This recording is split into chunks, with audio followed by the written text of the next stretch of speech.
Happy anniversary, Joey. I love you. It's been a wonderful anniversary week. But today I drove you crazy. No, you didn't drive me crazy. Just the last 20 minutes when you tried to blow up the camper. The RV, sorry, the motorhome, whatever you call these damn things. So, I had a cup sitting right beside all of the electronics. Where I normally put cups is on the kitchen table. Well, all the electronics are set up on the kitchen table. It's like our little portable studio. We're having what are you having? Rum and Coke? What is that? Whiskey? Girl, this is a smoothie. With So greens and I'm carrots putting and beverage kale, cups and ice wheatgrass. and stuff on the kitchen table where I normally put stuff like that. And Joey says to me, get that away from the equipment. So I do. And he's afraid that I'm going to spill all the liquids on his very expensive equipment. $2,000 worth of equipment. Lots of stuff. Lots of money. So I take it over to the countertop about 3 feet away and proceed to spill a drink all over the place. Yeah. And then carbon monoxide detector goes off. Yep. And you freak out. Oh, what is that? My ears are sensitive, and it was very shrill. Very shrill. Woke all the neighbors up. But it's actually really good that we found out that that's working, because I just heard a story the other day of someone not checking the CO2 detector or whatever the hell that thing is, and they turned the fridge on, which runs on propane somehow. I don't understand that. Yeah, they run on propane or electricity. Just a little bit of propane. So apparently there was a leak, and as soon as they flipped the switch to turn the fridge on, the camper exploded with them in it. And they had to be airlifted because they were so badly burned. To the people listening that have RVs... There was a leak somewhere. Yeah, and they couldn't tell it. Check your batteries for all of your detectors and replace your detectors every 5 years. That's what I learned from that Facebook post. Every 5 years? Every 5 years. I'll be doing every 2 years. And the people... There was a few people on there that had just bought brand new RVs that had 3-year-old detectors in them. So check the dates on your detectors. Ours work, because I burn shit frequently in the fridge too, or in the kitchen too. So yeah, you are not domesticated at all. Our smoke detector and our CO2 detector, they both work. Let's talk about Thanks to me. I check all those things. Yeah, I'm setting up the podcast studio, and I'm like, hey, could you make our drinks? And of course, Lindsay being, she's always like, oh, I got to make the drinks because I'm the girl. No, I said, oh, is that my duty? Because I was... Same thing, smart ass.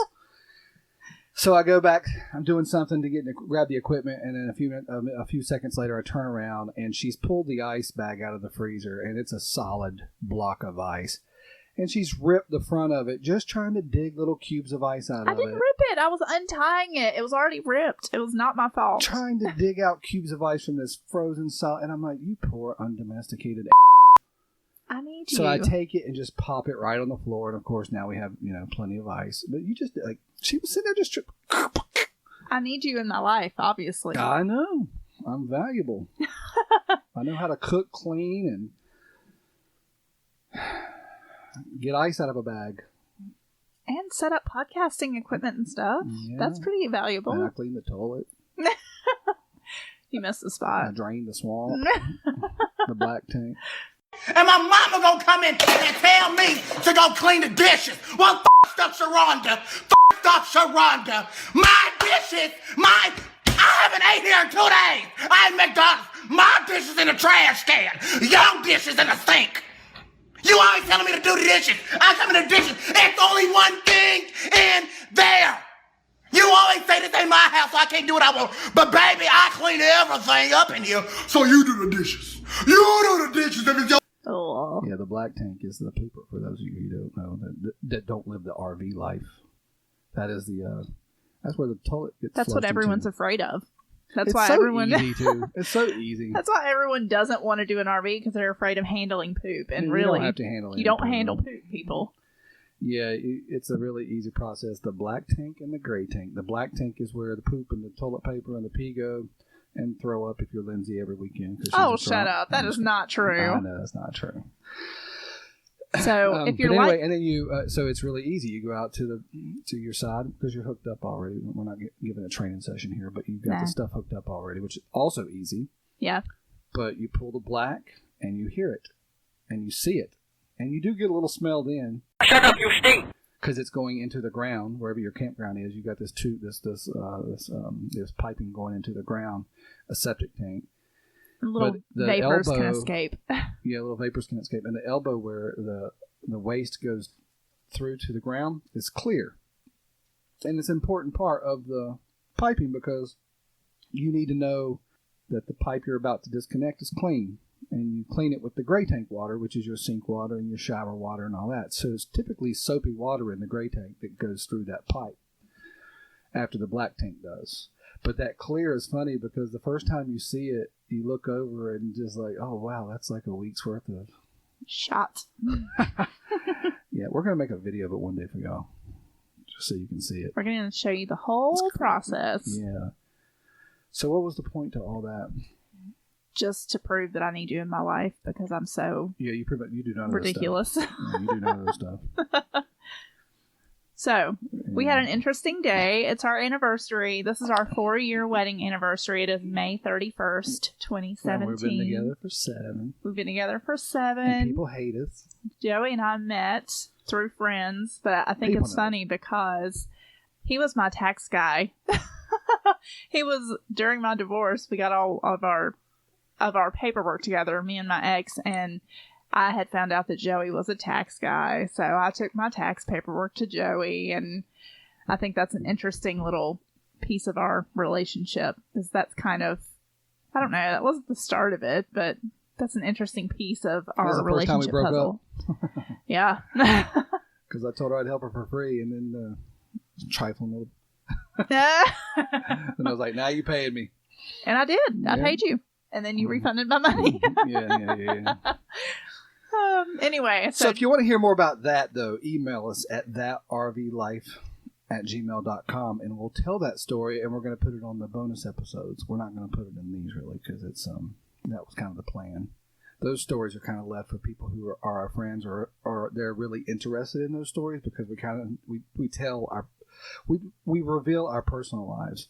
Yeah. And there are people in our family, in our extended family, and our family friends who enjoy being voyeuristic, and they won't tell us. So we've decided to put that type of content behind a wall that you can get to, but we need to know who you are. And see, people can share that, and that's okay. But we want to put one extra step in front of that, not just because we want to know who the person is, because we won't know who most of them are. But the point is, we feel like if we put people through one extra step and they are family and they are friends, their voyeurism is going to be a little bit tougher to execute. Because then they have to admit to someone that they want to listen to it. Can I use your name? Exactly. Because we did get a little bit of weird feedback off of our first episode. Like my daughter, and I won't say which one, the oldest one, she didn't listen, but one of her friends did that I've known from childhood. I mean, like young. And she was like, yeah, I didn't listen to it, Dad, but such and such did, and oh boy. She told me that y'all did not hold back at all. And I'm not embarrassed. Let's make that clear. Yeah, me either. We're not embarrassed because we gave forewarning. But we want to put an extra layer. What is it we call those NDAs when we were busting the secular community for all their corruption? It was called... No, the NDAs were a force multiplier. Oh, yeah. A non-disclosure agreement is a force multiplier. So basically in business, when you put one hoop for people to jump, a lot of people won't jump that hoop because people are lazy and distracted easily. They're like, wait, I got to jump a hoop. Ooh, I hear a notification. Let's check Facebook. Yeah, basically. So we're going to put, if we put those stories, they'll be I'm sure some will bleed over. Just like, you just talked about your daughter and her friend. I'm sure some personal life stories and things like that will bleed over into the not so fun podcast, but whatever. I don't really care. Well, I just think it's funny you're sitting across from me now with a sippy cup because you can't hold your liquor. I got a venti water from Starbucks earlier, and he made me put my beverage in the venti. Oh, yeah, because tell them what you did after the big explosion behind me over here, where the alcohol was everywhere. You set off the alarm, and I helped you clean it up with a good attitude. I went and grabbed towels. You were so sweet. Turned the hot water on. I started, I was on my hands and knees scrubbing the floor by the sensors. I was doing all of that. While I'm being a little brat and covering my ears. Yes. Lindsay comes right back over and sits down and puts her drink closer to the equipment this time. I'm an airhead. 4 inches away from my $1,200 laptop. I'm an airhead. 6 inches away from the $600 recorder mixer. So right after all of this, I need sippy cups when we come visit you guys. One resident describes her horrifying experience when she first realized the complex was on fire. Well, I woke up to go get me a cold pop, and then I thought somebody was barbecuing. I said, oh, Lord Jesus, it's a fire. Then I ran out. I didn't grab no shoes or nothing, Jesus. I ran for my life. And then the smoke got me. I got bronchitis. Ain't nobody got time for that. Ain't nobody got time for that. Ain't nobody got time for that. Ain't nobody got time. Ain't nobody got time. Ain't nobody got time for that. Ain't nobody got time for that. Ain't nobody got time for that. Ain't nobody got time. Ain't nobody got time. Ain't nobody got time for that. Ain't nobody got time for that. Ain't nobody got time for that. Ain't nobody got time. Ain't nobody got time. Ain't nobody got time for that. Well, I woke up to go get me a cold pop. Then I thought somebody was barbecuing. I said, oh Lord Jesus, it's a fire. Then I ran out. I didn't grab no shoes or nothing, Jesus. I ran for my life. Ain't nobody got time for that. Ain't nobody got time for that. Ain't nobody got time. Ain't nobody got time. Ain't nobody got time for that. Ain't nobody got time for that. Ain't nobody got time for that. Ain't nobody got time. Ain't nobody got time. Ain't nobody got time for that. I said, oh Lord Jesus, it's a fire. I said, oh Lord Jesus, it's a fire. I said, oh Lord Jesus, it's a fire. Jesus, Jesus, Jesus, it's a fire. I said, oh Lord Jesus, it's a fire. I said, oh Lord Jesus, it's a fire. I said, oh Lord Jesus, it's a fire.